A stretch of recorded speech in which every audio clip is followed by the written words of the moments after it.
오늘 하나님께서 저에게 주시는 말씀은 시편 119편 105절 말씀 한 절입니다. 한 절 말씀 간단하지만 우리 다 같이 한 목소리로 읽도록 하겠습니다.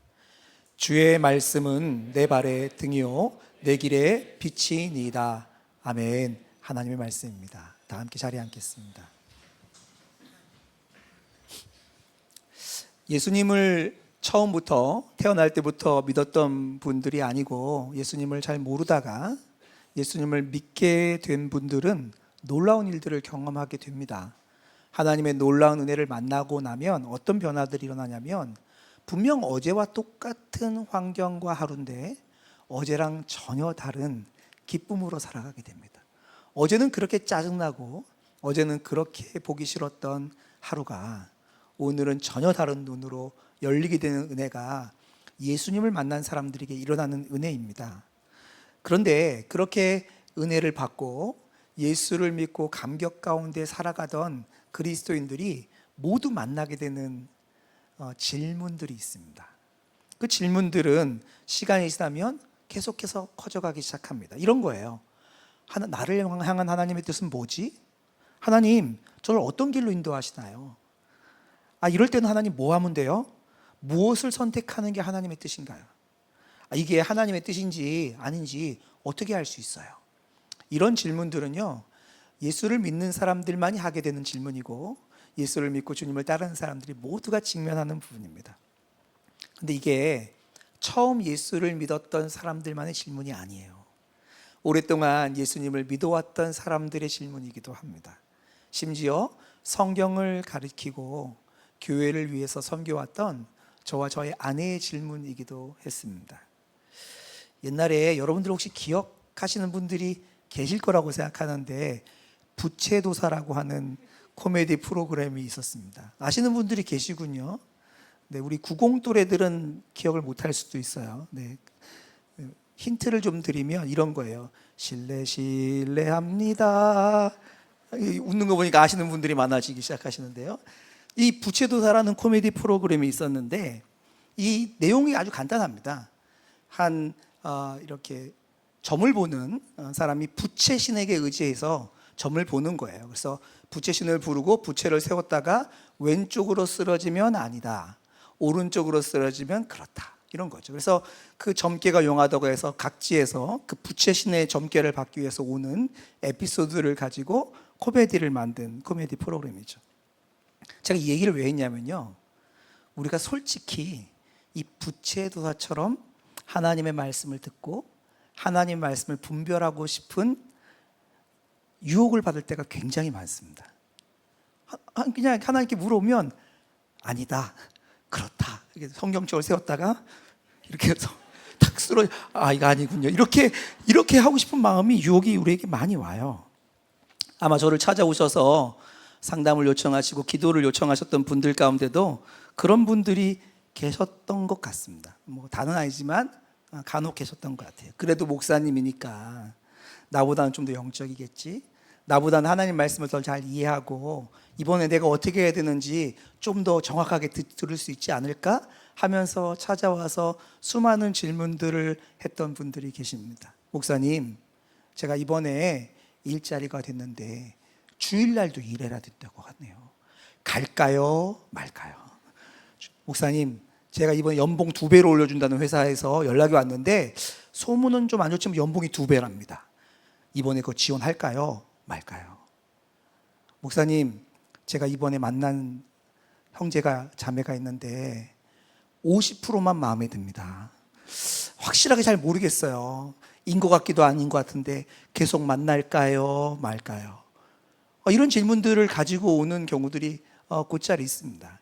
뭘 원하는 거죠? 하나님의 응답을 분별해서 응답대로 하고 싶다는 거예요. 그런데 이와 달리 나는 사람에게 의지하지 않을 거야. 나는 하나님 말씀으로만 인도받을 거야.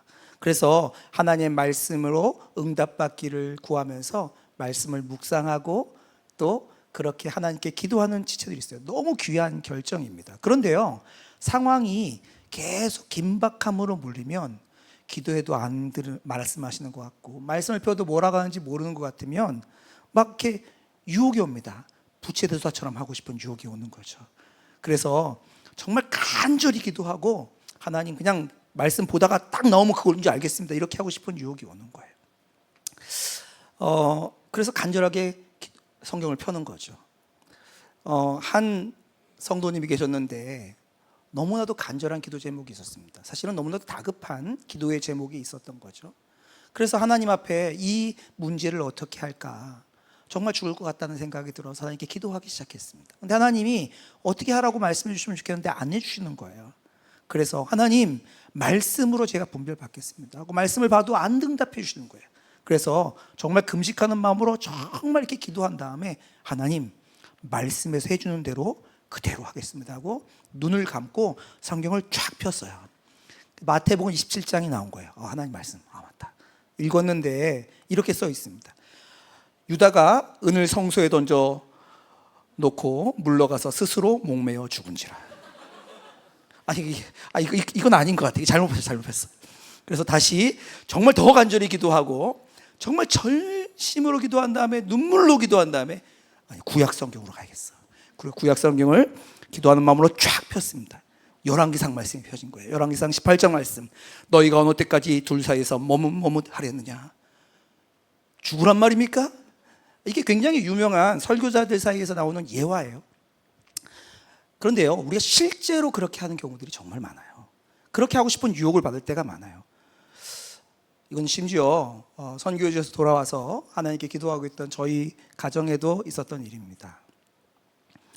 하나님 뭘 원하세요? 하나님 이제 어떻게 하면 되나요? 라는 질문들을 던졌어요. 하나님이 어느 길로 인도하든지 가겠다고 하면서 질문을 던졌으니 잘한 질문이죠. 그런데 주님께서 침묵하시는 것만 같아요. 아무런 답을 안 해주시는 것 같아서 마음이 답답한 거예요. 왜 우리의 이런 질문이나 고민들에 명확한 답이 없으실까? 낙심이 되기도 했습니다. 그래서 혹시 이미 말씀하셨나? 우리랑 똑같은 형편에 있는 사람들이 있어서 이미 그걸 다 책에 기록했는데 못 본 게 아니야 하고 서점을 가서 책을 막 뒤지기 시작했어요. 우리와 같은 일들을 겪었던 사람은 하나님 뭐라고 답하셨을까? 비슷한 사람을 찾았는데요, 똑같은 사람은 하나도 없어요. 그러니 그 사람의 그 책을 적용할 수도 없었습니다. 하나님께 기도로 수없이 물었습니다. 어떻게 묻냐면, 하나님, 이번 일 하면 돼요? 안 돼요? 이번에 이걸 하면 된다면 금식할까요? 제가 금식할 마음도 있어요. 금식하면서 특별 헌금하면 하나님 되는 겁니까? 이렇게 간절함이 이제는 하나님을 향해 협박으로 연결되기 시작합니다. 하나님, 언제까지는 분명하게 답을 주셔야 됩니다. 그날까지는. 안 주시면요, 안 돼요. 그러면 저 막 나갈지도 몰라요. 저 말씀 묵상 안 합니다. 저 기도 멈출지도 몰라요. 협박을 하는 거죠. 성경을 보면요, 하나님은 우리를 찾아와서 말씀하시고 우리의 걸음을 인도하시는 하나님이라고 말합니다. 그런데 왜 우리는 이렇게 헷갈리는 거죠? 왜 하나님께 질문하는데 하나님은 전혀 응답을 안 하는 것처럼, 응답을 하시긴 하는데 내가 묻는 건 대답을 안 하는 것 같은 그런 느낌이 드는 걸까요? 거기에는 여러 가지 이유들이 있습니다. 그 이유들을 좀 하나씩 좀 살펴보는데, 먼저 네 가지 이유를 좀 살펴볼 텐데, 첫 번째는 뭐냐? 우리가 많은 경우에 하나님께 질문을 하고 하나님의 뜻을 구하면서도 우리가 원하는 답을 정해놓고 있기 때문입니다. 아니면 그 답에 바운더리를 우리가 정해놨어요. 하나님, 여기에서 여기까지만, 그 사이에서 대답해 주세요, 이렇게 정해놓은 거죠. 심지어 응답의 시간도 정해놨어요. 하나님, 다음 주 화요일까지, 그때가 대출 마감 마지막 날이니까 집을 사야 할지 마야 할지 알려주세요. 하나님의 응답이 잘 들리지 않는 이유는 우리가 답을 정해놓고 있기 때문입니다. 하나님을 제한하고 있는 거죠. 두 번째, 하나님의 응답이 들리지 않는, 하나님이 어떻게 인도하시는지 보지 않는 이유는 우리가 하나님을 신뢰하지 않기 때문입니다. 하나님이 이미 여러 가지 방편을 통해서 여러 가지 말씀들을 이미 들려주셨어요. 그래서 그것이 하나님께서 나에게 들려주신 것일 수 있다는 생각이 들어요. 그런데 그 하나님이 보여주신 방법이 못 믿어온 거예요. 그래서 다른 답을 계속 구하는 겁니다. 하나님 알아요. 근데 그거 말고요. 그거 말고 아니 안 돼요. 그건 빼고요. 다른 거를 좀 알려주세요. 이렇게 구하고 있기 때문에 하나님께서 우리를 인도하시는 것을 인도함 받지 못하는 거죠. 세 번째 이유가 있다면 우리의 영적인 귀가 닫혀 있기 때문에 그렇습니다. 여긴 두 가지 요소가 있는데 첫 번째는 하나님이 우리에게 말씀하시는 것보다 훨씬 많은 다른 말들이 우리의 삶 가운데 계속해서 홍수처럼 들어오고 있기 때문이에요. 그래서 너무 많은 말들이 들리니까 도대체 뭐가 하나님이 우리에게 말씀하시는지 분별할 수도 없고 하나님이 말씀하셨는지조차도 알 수 없어요. 수많은 뉴스들, 수많은 매체들, 그리고 사람들의 의견들, 전문가의 소리들이 우리의 마음을 가득 채우고 있으니 하나님의 말씀을 분별하기가 어려운 거죠. 두 번째 요소는 뭐냐? 그렇게 많이 듣지도 않는데도 불구하고 어떤 사람들은 하나님으로부터 비롯되지 않은 소리의 볼륨이 너무 커요. 그 볼륨이 너무 커서 하나님께서 말씀하시는 것이 거기 볼륨에 다 갇혀버리는 겁니다. 마치 아주 큰 콘서트장에 가서, 락 콘서트장에 가서 그 스피커 앞에서 친구랑 얘기하다 보면 전혀 무슨 말 하는지 안 들리는 것처럼 하나님 우리에게 말씀하심에도 불구하고 세상에서 들리는 소식들, 소리들, 내 마음에서 감정을 타고 들리는 소리들이 볼륨이 너무 크니 하나님의 말씀이 들릴 리가 없는 것입니다. 마지막으로 네 번째가 있는데요. 네 번째는 뭐냐? 우리가 어떻게 하나님의 말씀을 듣는지를 모르기 때문입니다. 어떻게 듣는지를 몰라요. 하나님과 대화하는 법을 몰라요. 저는 저희 아내와 대화를 합니다. 이야기를 나누는데 여러 가지 방법이 있죠. 오늘 아침에는 전화로 이야기를 했고 보통 사역을 하고 있는 동안에는 카톡으로 이야기를 합니다. 그리고 아이들과 있을 때는 이렇게 힌트를 주기도 합니다. 인상을 쓰기도 하고 입을 이렇게 해서 말하기도 하면서 대화를 하기도 하죠. 왜냐하면 입 음성이나 말로 드러내면 아이들이 다 듣기 때문에 그렇게 하기도 하죠. 하지만 가장 보편적인 방법은 뭐죠? 이야기를 하는 거예요. 그렇죠. 그런데 이 하나님과 어떻게 대화하는지 가장 보편적인 방법을 모른 채 그때 카톡한 것처럼 해두란 말이에요. 이렇게만 하는 경우에 하나님의 음성을 대부분 듣지 못합니다. 오늘은 이 네 가지 하나님의 음성을 듣지 못하는 이유 중에서 맨 마지막 네 번째에 초점을 맞춰서 함께 좀 생각해 보려고 합니다. 하나님과 어떻게 대화하는지, 하나님의 음성을 어떻게 듣는지를 잘 모르기 때문에 하나님의 인도하심을 받지 못하는 우리들에 대해서 오늘 말씀을 함께 생각해 보려고 합니다. 사실 하나님께서는요, 우리에게 말씀하시는 방법이 굉장히 다양해요. 아주 다양한 방법들로 말씀하신 걸 성경에 다 기록되어 있습니다. 그러나 가장 보편적이고 가장 일반적으로 인도하시는 방법이 있는데 그것이 무엇이냐면 기록된 하나님의 말씀을 통하여 말씀하는 거예요. 다시 말씀드립니다. 제가 아내와 대화하는 가장 보편적인 방법이 뭐라고요? 그냥 말하는 거예요. 그렇죠? 하나님이 우리의 삶을 인도하시는 가장 보편적인 방법이 뭐냐? 기록된 하나님의 말씀을 통하여 우리에게 알려주시는 것입니다. 그리고 하나님이 성경에 보면 아주 특별한 방법으로 사람을 찾아가서 말하는 특별한 방법들도 있는데 그 특별한 방법들도 다 뭐냐? 기록된 하나님의 말씀에 대하여 들려주는 거예요. 그러니 이 가장 보편적인 방법을 알지 못하면 하나님이 우리를 어떻게 인도하시는지를 알기가 어렵습니다. 헷갈리는 게 너무 당연해요. 사실 하나님께서 우리에게 우리의 삶을 인도하시는 방법은 하나님이 우리 안에 오셔서 우리 안에 계신 하나님이 우리 삶을 인도하시는 거예요. 근데 그 우리 안에 오신 하나님이 어떤 분이고 무엇을 하시는지 예수님께서 성경에 기록해 두셨습니다. 요한복음 14장 16절에서 17절입니다.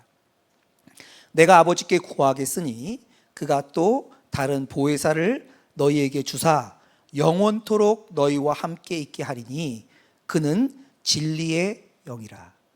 우리 안에 보혜사 성령을 보내서 영원토록 우리와 함께 하시는데 그분의 이름을 뭐라고 말하냐면 그분을 진리의 영이라고 말합니다. 하나님의 진리를 우리에게 알려주시는 분이에요. 그래서 요한복음 14장 26절 그 뒤쪽으로 쭉 내려가면 이렇게 기록되어 있습니다. 보혜사 곧 아버지께서 내 이름으로 보내실 성령, 그가 너희에게 모든 것을 가르치고 내가 너희에게 말한 모든 것을 생각나게 하리라. 성령은 없던 것을 만들어내는 분이 아니라 예수께서 들려주신 예수님의 그 말씀, 하나님의 말씀을 생각나게 하시는 분이에요. 가르쳐 주신다는 게 뭐예요? 예수님의 말씀이 무슨 뜻인지 이해하게 하시는 분이라는 거예요. 그러니 우리 안에 오신 하나님께서 우리를 어떻게 인도하실까요? 하나님의 말씀으로 그 말씀을 깨달아 그 말씀을 따라 우리의 삶을 인도해 가십니다. 이게 가장 보편적인 방법이에요. 그러니 성령께서는 우리 안에 오셔서 하나님의 말씀을 읽을 때 깨닫고 그것이 생각나게 하시는 분입니다. 그래서 오늘 본문에 성령의 감동을 받아서 오늘 본문 시편을 썼던 시편 기자는 이렇게 말합니다. 주의 말씀은 내 발의 등이요 내 길의 빛이니이다. 시편 기자도 뭐라고 말하고 있어요? 주의 말씀이 자신의 삶을 인도했다라고 고백하고 있는 거예요. 그의 발걸음과 그의 길을 누가 인도했냐면 주의 말씀이 인도했다고 말하고 있어요. 근데 여기서 여러분 한 가지 이 말씀을 잘 이해하셔야 되는 게 있는데, 오늘 시편 기자는요 주의 말씀이 내 발의 등이고 내 길의 빛이라고 말하고 있는데, 이 지금 시편 기자가 한 가지 전제를 가지고 말하고 있습니다. 무슨 전제예요? 시편 기자는 지금 깜깜한 밤 가운데 있다는 거예요. 깜깜한 밤 가운데 걷고 있다는 전제가 들어있어요. 여러분, 하나님께 기도하면 하나님께서 우리에게 야 너무너무 귀하다, 너 어쩜 그렇게 오랫동안 기도하냐, 내가 그래 드디어 너의 기도에 감복하여 주리라 하고 우리의 인생의 청사진을 쫙 펼치고 월별 연별 계획표를 쫙 제시하시는 분이 아닙니다. 그런 일은 일어나지 않습니다. 여러분 오해하시면 안 돼요. 그건 오해예요. 성경은 하나님께서 말씀으로 우리를 인도하실 때 그 걸음이 어두운 길을 가고 있다는 것을 아세요. 그래서 그 어두운 길을 가고 있는 길에 하나님께서 빛으로 우리를 인도하세요. 여러분, 먼저 이 말씀을 좀 자세히 들여다보기 전에 한 가지 결론을 짓고 시작해야 되는 게 있어요. 우리가 하나님의 말씀으로 인도함 받는 현장은요, 어두워서 깜깜하여서 어디로 가야 할지를 분별할 수 없는 현장이라는 겁니다. 이 말은 고난 가운데 있는 사람을 말하는 게 아니에요. 우리가 그렇다는 거예요. 우리는 다 보는 것 같아요. 우리는 다 아는 것 같아요. 그런데 실제로는요, 우리 어디로 갈지 모릅니다. 무엇이 가장 선한지도 모르고 내가 가장 좋다고 생각하는 것조차도 가장 비참하고 가장 악한 것일 수가 있는 게 우리예요. 성경은 우리에게 그거를 말해주고 있어요. 우리는 모두 길 잃은 양과 같고 캄캄 어둠 속에 있는 갈 바를 알지 못한 길 잃은 사람들과 같습니다. 그래서 하나님께서 우리에게 빛으로 인도하세요. 그런데 오늘 시편 기자가 이 빛으로 우리의 삶을 인도하시는 하나님의 말씀을 표현할 때 두 가지로 표현하고 있습니다. 그래서 하나 좀 생각해 보려고 합니다. 첫 번째가 뭐냐? 주의 말씀은 내 길의 빛이다 라는 겁니다. 여러분, 말씀은요 우리가 어디로 가야 하는지를 비춰주는 우리 인생의 이정표와 같습니다. 그것이 내 길의 빛이라는 거예요. 그런데 시편 기자가 말하는 내 길의 빛이다, 이건 뭘 말하는 걸까요? 우리가 이것을 어떻게 이해하냐면, 내가 걸어가는데 하나님께서 가로등을 쫙, 만약에 영동대교를 건너갈 때 영동대교에 그 가로등이 한 3m마다 있나요? 쫙쫙쫙쫙 있는 것처럼 그렇게 쫙 비춰주실 거다라고 생각하시면 안 됩니다. 시편 기자가 기록하고 있는 당시에는 전기가 없었어요.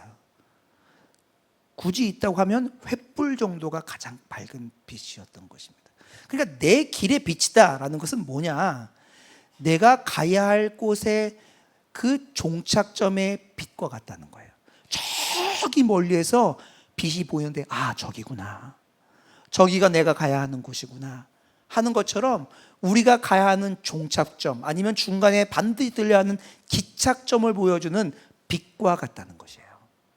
성경은 하나님의 말씀 우리를 그렇게 인도하고 있다고 말합니다. 그런데 이 빛의 특징이 뭐냐? 이 빛의 특징은 흔들리지 않는 빛이에요.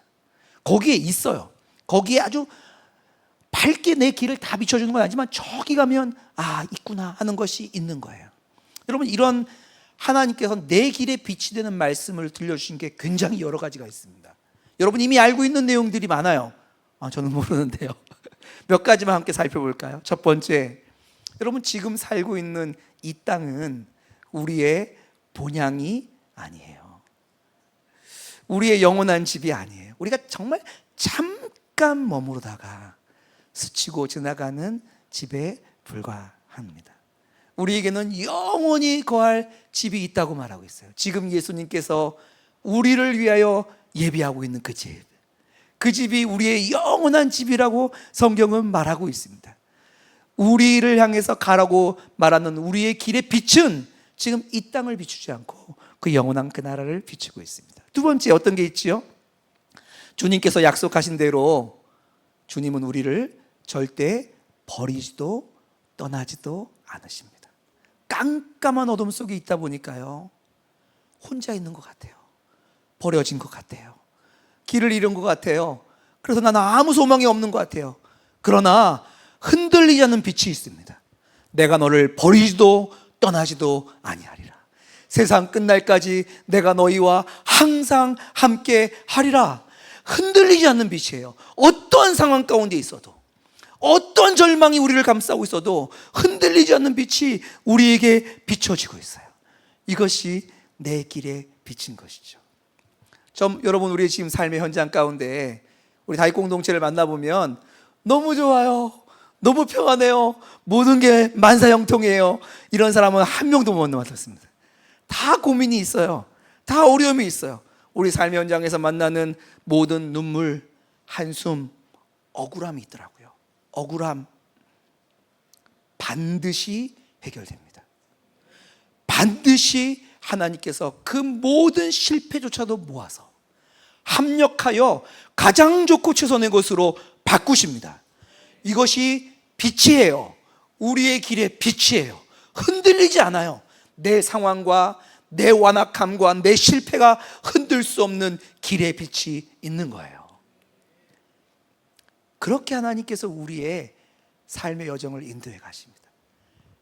성경의 말씀을 보면요, 나의 어떠함이, 상황의 어떠함이 흔들 수 없는 것들이 너무 많아요. 그게 뭐예요? 내 길에 비친 거예요.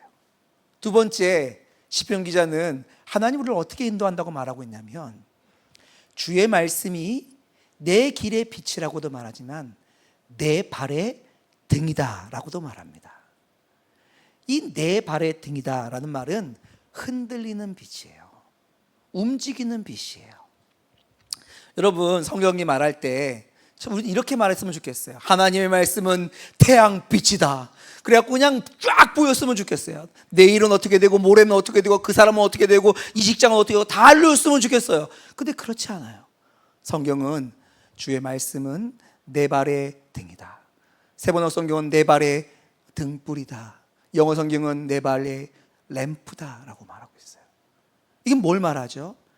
등이건 등불이건 램프건 특징이 뭐예요? 굉장히 가까이밖에 비출 수 없다는 거예요. 멀리 비추지 못해요. 멀리서 호롱불을 보고 찾아오는 사람은 없습니다. 그러니까 이 빛은 어디만 비추냐? 바로 내 아래만 비춰요. 그 불 아래만 비춥니다. 이 말은 무슨 말이냐면, 주의 말씀이 우리를 비춰가실 때 그 비추는 것이 그저 우리의 한 걸음 아니면 두 걸음 정도밖에는 비추지 못한다는 거죠. 이것이 내 발의 등불이라는 말입니다. 그런데 사실 하나님께서 이 내 발의 등불, 흔들리는 빛으로 인도하실 때가 너무 많아요. 굉장히 많습니다. 아니, 이게 빛이요, 그냥 쫙 고속도로처럼 났으면 좋겠는데 갑자기 꺾여요. 뒤로 가래요. 막 이런 게 이해가 안 되는 빛들이 우리의 삶 가운데 비춰질 때가 많죠. 왜 그리로 가라고 하시는지 알 수가 없을 때가 많아요. 아니, 하나님 묻는 말에 대답이나 좀 해서 예스예요, 노예요. 그런데 예스, 노는 안 하시고 이상한 빛을 비춰주시는 거예요. 그렇죠? 이거예요, 저거예요 물으면 대답해 주시면 좋겠는데 이것도 저것도 아니고 전혀 이상한 데를 비춰줄 때가 많습니다. 이렇게 질문하기도 합니다. 주님, 죽을 것 같아요. 어떻게 이 문제를 해결해야 됩니까? 주님, 누구를 찾아갈까요? 전문가를 찾아가면 되나요? 아니면 그냥 제가 포기할까요? 지금 한강 가요? 막 이렇게 하나님 앞에 막 이렇게 기도할 때, 그럼 이렇게 질문하면 하나님 어떻게 하셔야 돼요? 한강 가면 안 돼. 뭐 이렇게 하셔야 되잖아요. 근데 그렇게 대답하지 않아요. 그렇게 기도하면 하나님께 묵상하고 기도하면서 하나님의 응답은 무엇입니까? 막 이렇게 질문할 때마다 하나님이 움직이는 빛, 흔들리는 빛으로 내 발에 등불이 되어서 비추는 것은 거의 비슷할 때가 많습니다. 저는 주로 이렇게 말씀하셨어요. 아들아, 내가 너를 사랑한다. 답답하네. 아들아, 두려워하지 마라. 내가 너의 보증이고 내가 너의 응답이다. 하나님 국어를 못하세요? 아니, 어디로 하면은 여기로라고 말씀하셔야지. 무슨 아들아 사랑한, 알아. 이미 다 알고 있다니까요. 그거 말고 지금 이 아이템이냐 저 아이템이냐 이걸 말해달라고요. 우리의 질문이 이럴 때가 굉장히 많습니다. 그래서 저희 부부는요, 하나님을 향해서 너무 답답한 순간에는 이렇게 말했어요. 하나님은 국어를 못 배우셨어. 국어를 몰라, 국어를. 우리 아내와 저희가 이렇게 얘기하면서 저희 스스로에게 했던 적이 있습니다. 그런데요, 이게 주님의 등불입니다. 전혀 우리가 질문한 것과 관계가 없는 것처럼 보이는, 아들아, 용서해라. 아니, 제가 언제 아이템을 물어봤지 용서를 말씀드렸습니까? 그런 그것이 우리의 흔들리는 등불이에요. 주님, 제가 정말 인생의 중요한 기로에 있습니다. 하나님, 이 기로에 하나님께서 제시하신 것처럼 보이는 일을 제가 받을까요 말까요 질문하는데, 아들아, 내가 너를 사랑한다 라고는 흔들리는 불빛을 주신다면 여러분 어떻게 하면 되는지 아십니까? 네, 하나님, 주님이 저를 사랑하시는군요. 제가 이것을 받을지 말지는 잘 모르겠지만 오늘 그저 하루 하나님이 나를 사랑하신다는 것 앞에만 머물겠습니다. 그렇게 한 걸음을 걸으면요, 신기하게도 그 다음 걸음이 보입니다. 정말 깜깜한 어둠 가운데 있는 것 같은데, 이리로 가면 죽을 것 같은데, 죽을 것 같은 곳으로 굳이 인도하시는 하나님의 발걸음을 따라서 한 걸음 한 걸음 내딛다 보면 그 다음 걸음이 보여요. 그래서 막 숨이 안 서주는 순간에 내가 너의 보증이다, 내가 너의 산성이고 내 손끈을 아래 너를 감추고 있다 말씀하시는 주님 믿고 또 한 걸음 가보면 거기에 또 한 걸음이 준비되어 있어요. 그렇게 하나님의 흔들리는 등불을 따라 가다 보면 어떻게 되는지 아십니까? 내 길의 빛에 도착하게 됩니다. 길이 전혀 없는 것 같았어요. 그냥 태평양 한가운데 던져진 것처럼 보여요. 그런데 그 걸음을 걷다 보니 어느덧 뒤를 돌아보니 대로가 열려 있어요. 이게 주님께서 우리를 인도하시는 방법이에요. 아니, 이게 무슨 주의 대답이고 인도하심이냐 싶은 생각이 들지요. 그게 무슨 말도 안 되는 소리예요. 그런 말 하지 마세요. 이런 생각이 들죠. 그러나 하나님 보시기에 그게 최선이기 때문에 우리에게 그 길을 인도하시는 거예요. 이사야 55장 8절 9절은 이렇게 말하고 있습니다. 내 생각이 너희의 생각과 다르며 내 길은 너희의 길과 다름이니라. 여호와의 말씀이니라. 이는 하늘이 땅보다 높음같이 내 길은 너희의 길보다 높으며 내 생각은 너희의 생각보다 높음이니라. 이게 흔들리는 빛이에요. 흔들리는 빛을 따라갈 수 있는 사람은 누구만 할 수 있어요?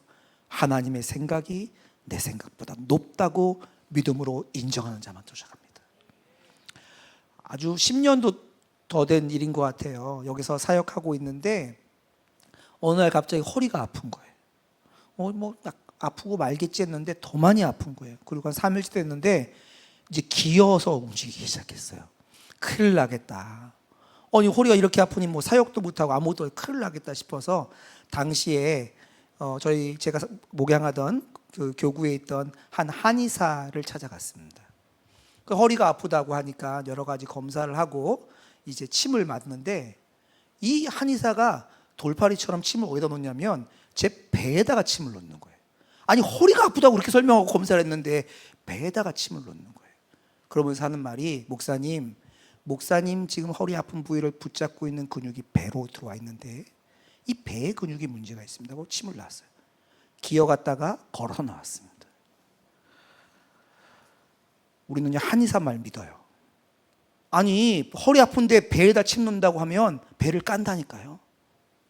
전문의가 와서 나는 여기 지금 다리가 저린데 목을 수술해야 한다 그러면 우리는요 수술대에 우리를 높입니다. 그런데요 하나님의 말씀은 안 믿으려고 해요. 하나님의 말씀을 우리의 상식과 우리의 경험으로 필터링 하려고 합니다. 그거 알아요. 해봤어요. 안 돼요. 하나님 그거 말고 다른 거 주시라니까요. 그러니 하나님 말씀대로 인도함 받지 못하는 거예요. 주님의 말씀은요 우리의 발의 등입니다. 우리의 걸음걸음을 인도하시는 등이에요. 그 움직이는 빛을 따라가는 거예요.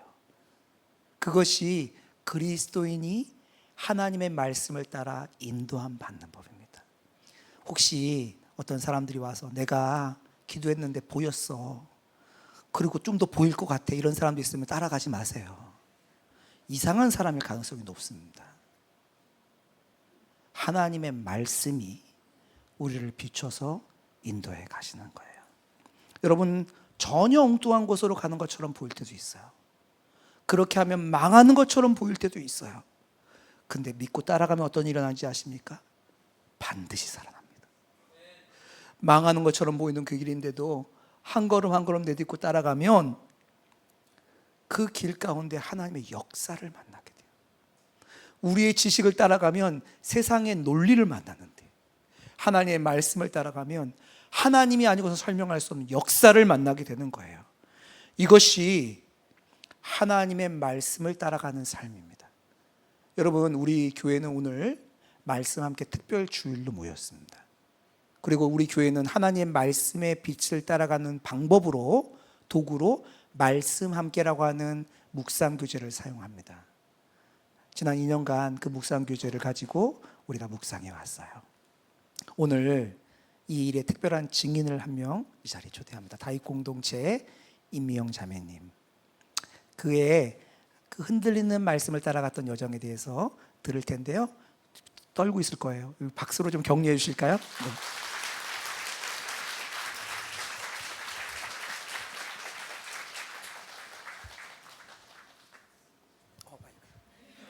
죄송합니다.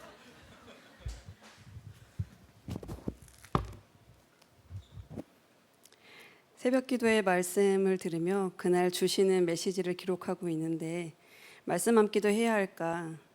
말씀 함기 묵상집이 처음 나왔을 때 든 생각이었습니다. 하지만 책이 나오자마자 감동하는 친구들 덕분에 조용히 좋은 점만 생각하기로 했습니다. 작년에 말씀 함께 컨퍼런스를 들으며 묵상집 메일의 질문인 렉시오 디비나가 너무나 해보고 싶어졌습니다. 어려워 보였던 질문이 다가가기 편하게 느껴졌는데 열심히 잘해보겠다는 생각은 하지 않았습니다. 짧고 단순하게 순간순간 생각나는 대로 적기 시작했습니다. 첫 번째 질문, 하나님은 어떤 분이십니까?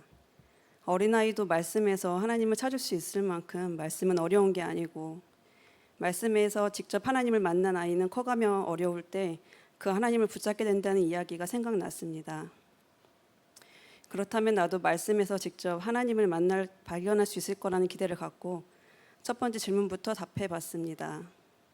그냥 보이는 대로 적어보고 잘 모르겠다 싶으면 말씀 해설에서 힌트를 얻기도 하며 답해왔던 하나님이 제 안에 차곡차곡 남았나 봅니다. 날수가 더해갈수록 나와 함께 하신다 하셨던 하나님이 얼마나 크신 분인지 든든한 위로와 힘이 되어왔습니다. 아침마다 새롭고 늘 새로우니 하신 말씀의 은혜를 느끼고 있습니다. 오랫동안 들었던 말씀도 새로운 깨달음으로 다가오고 나의 상황과 마음에 꼭 맞게 들려주시는 말씀에 감격합니다. 눈을 뜨자마자 불안이 엄습한 아침에도 말씀이 불안을 덮어 사라지게 합니다. 이제는 말씀 함기를 읽기 전에 말씀으로 말씀하실 것이 먼저 생각되어 기대로 읽게 됩니다. 말씀을 경험해 가면서 말씀이 더욱 믿어졌습니다. 성경을 통해, 설교를 통해, 사람과 상황을 통해, 모든 것을 통해 들려주시는 말씀이 조금씩 더 편안하고 분명하게 다가옵니다. 내 생각으로 조급하게 끼워 맞추지 않고 차분하게 분별해갈 힘을 얻습니다. 얼마 전 말씀 함께 본문으로 예레미야서가 마무리됐습니다. 예레미야가 계속해서 이스라엘 백성에게 돌아오라고 외치던 어느 날, 그날도 백성은 하나님을 거역하여 멀리 가고 있었습니다. 이 사람들 답답하다. 이 정도면 말씀 들을 때도 됐잖아. 생각하다가 이내 알게 됐습니다. 나야말로 무지와 두려움 속에 어둠을 벗어나지 못하고 어리석게 살아왔지. 그날 하나님도 여전히 이스라엘을 부르고 계셨습니다. 그러다 백성이 죽음의 길 가는 걸 막기 위해 징계를 예고하십니다. 그 징계 속에 사랑하는 이스라엘을 다시 회복하겠다는 약속을 담으신 것을 보며 예레미야의 애타는 기도를 보며 생각됐습니다. 하나님, 이스라엘을 얼마나 사랑하신 걸까? 얼마나 애끓도록 아프셨을까? 그렇게 하나님 사랑이 느껴졌습니다. 그리고 내 안에 하나님 사랑이 더욱 크고 두텁게 자리 잡았습니다. 그러고 나니 이제 사단의 속삭임이 제 안에 오래 머물지 못합니다. 어느새 다가와 금세 낙심으로 끌어가려 할 때 내 안의 말씀이 일을 하는 듯합니다. 나는 가만히 있는데 내 속의 말씀이 나를 대변하고 어둠을 몰아내어 벗어나게 합니다. 간증을 나누면 좋겠다는 연락을 받고 나서 그날 새벽 기도의 말씀 중 핸델의 이야기가 생각났습니다. 핸델이 무너진 자리에서 회개하며 만든 곡 메시아가 어떻게 됐는지, 마음 무너져갈 때 사단의 속삭임이 정말 그런 듯하여 좌절되고 말씀에 감흥이 없을 때 그때도 말씀 함께를 펴니다. 그러면 그 순간 계속 무너져 내리려던 것이 멈추고 시간이 지나 말씀으로 또 사람을 통해 결국 또 다른 은혜를 만나게 하십니다. 이제는 알 것 같습니다. 매일의 말씀 함께도 하나님이 하게 하셨구나. 하나님께서 신실하시기에 나를 여기까지 이끌어 오셨습니다. 하나님 아버지 감사합니다. 이 은혜를 공동체와 함께 누리기 원합니다.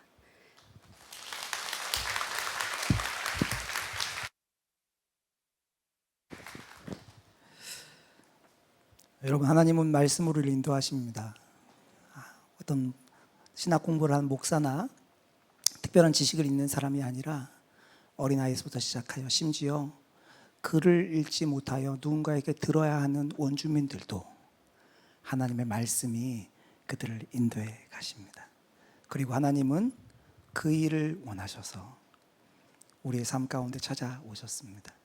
오늘 이 시간 그 하나님의 말씀을 따라서 주님을 신뢰함으로 살아가기를 다시 한번 주님께 고백해 보면 어떨까요? 이 시간 함께 좀 기도하기를 원합니다. 이렇게 기도하면 좋겠습니다. 날마다 정직하게 하나님의 말씀을 읽고 묵상하는 삶이 회복되게 하소서. 개인적으로 주님을 찾을 때 가까이 하시고 말씀으로 보여주시는 한 걸음을 믿음으로 내딛어 주님을 경험하게 하여 주옵소서. 하나님, 가장 작은 소리 하나라도 하나님 들려주시면 제가 한번 따라가 보겠습니다. 제 삶을 책임져 주소서. 더 이상 저의 지혜와 저의 능력으로 살지 말게 하시고 오직 흔들리는 말씀을 따라 길 위에 빛 되신 말씀을 따라 살아가는 은혜가 일어나게 하여 주옵소서. 이 시간 통성으로 함께 기도하도록 하겠습니다. 아버지 하나님, 가막 감사합니다. 하나님 아버지께서 우리에게 하나님 말씀으로 우리에게 말씀하시는 줄 믿습니다.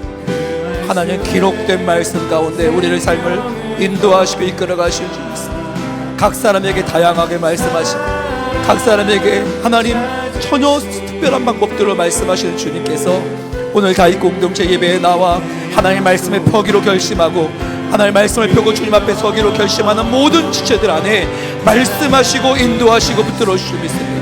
성령의 선하심으로 말미암아 하나님 주의 일하심을 만날 수 있도록 은혜를 도와여 주소서. 날마다 주님의 말씀 앞에 서며 그 말씀을 신뢰함으로 한 걸음을 내딛는 역사가 하나님 공동체 안에 일어나게 하소서. 속회 안에 일어나게 하여 주옵소서. 하나님이 아니고서 설명할 수 없는 그 놀라운 은혜의 역사들을 우리가 만나고 들어갈 수 있도록 은혜를 도와여 주옵소서. 하나님 내 길에 비추시는 주의 약속의 말씀이 흔들리지 않게 우리의 삶을 비추게 하여 주시고, 날마다 흔들리는 하나님의 말씀의 빛이 우리의 발걸음을 인도해가는 것을 하나님 우리 삶의 현장에서 만나게 하소서. 답을 가지고 있지 못하고 계획을 가지고 있지 못해도 하나님 말씀에 이끄는 대로 달려가기를 주저하지 않는 하나님의 마음의 사람들이 우리 가운데 일어날 수 있도록 은혜를 도와여 주소서. 세상은 주목하지 않고 하나님이 주목하시며 하나님이 책임지시는 놀라운 발걸음의 은혜의 역사함들이 우리 사랑하는 죄들의 은혜 가운데, 한 삶 가운데 일어날 수 있도록 은혜를 도와여 주시고 붙잡아주시기를 간절히 기도하고 소망합니다.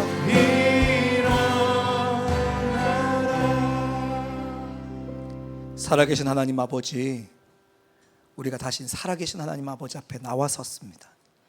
우리의 삶을 방치하지 않으시고 찾아와 말씀하시며 인도하기 원하시는 하나님 앞에 나왔습니다. 하나님, 전심으로 주님을 찾아 나온 모든 지체들을 주님 가까이 하여 주소서. 주의 말씀의 빛으로 비추어 주소서. 하나님, 우리의 마음 가운데 희미해졌던 우리의 길의 빛 대신 주의 흔들리지 않는 진리가 믿어지게 하여 주소서. 우리의 삶의 형편 한 걸음 한 걸음을 인도하시는 흔들리는 내 발의 등 대신 빛이, 그 말씀이 들려지고 믿어지고 순종되도록 인도하여 주옵소서. 하나님, 이 나라가 그렇게 주님을 경외함으로 주님을 따르는 나라가 되게 하여 주소서. 하나님, 열방 가운데 하나님을 알지 못하는 자들이 그 빛 대신 주님을 만나게 하여 주옵소서. 특별히 하나님, 여러 가지 속임수로 열방 가운데 끌려가 감금되어 있는 수많은 사람들, 주여 불쌍히 여겨주시고 그들이 풀려날 길을 열어주소서. 참된 빛을 만나는 길을 열어주옵소서. 북한 땅 가운데 소망 없이 갇혀있는 영혼들에게 복음의 빛을 비춰주시고 참된 소망과 위로를 만나게 하여 주옵소서. 감사합니다. 오늘도 주님 사모함으로 주님께 나와 마음을 깨뜨려 주님께 드린 모든 지체들의 마음을 주님 기뻐 받아주시고 이를 통하여 주님께서 영광 받아 주옵소서. 예수 그리스도의 이름으로 기도드리옵나이다. 아멘. 함께 찬양하도록 하겠습니다. 다 함께 자리에서 일어나겠습니다. 말씀 앞에서 경외함으로 주께 홀로 섭니다. 생명의 말씀 읽고 순종해 주를 예배합니다. 기록된 말씀 힘이 있어서 진리로 우리 거룩해 하며 거룩한 말씀 세세 영원히 복음이 되어 말씀하시네.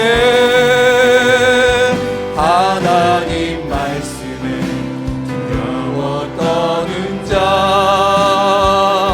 그 말씀에 생명을 거는 자, 한 사람 찾으시는 주님의 약속을 믿어.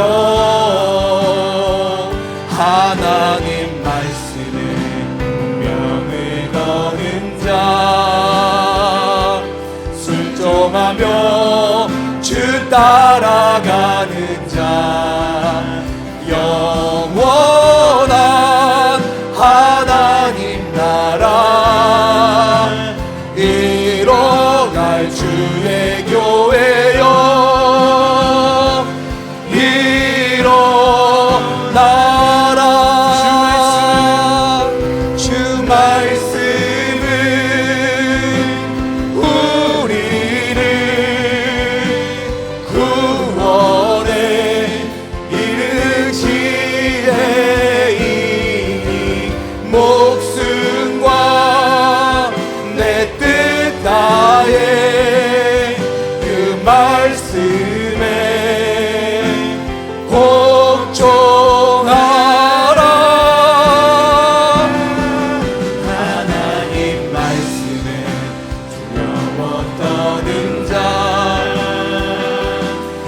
말씀에 생명을 거는 자 한 사람 찾으시는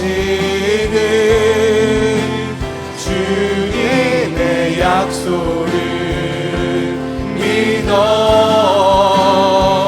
하나님 말씀에 명을 거는 자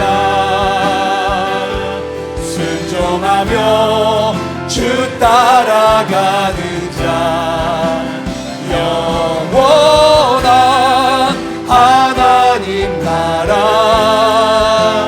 이뤄갈 주의 교회여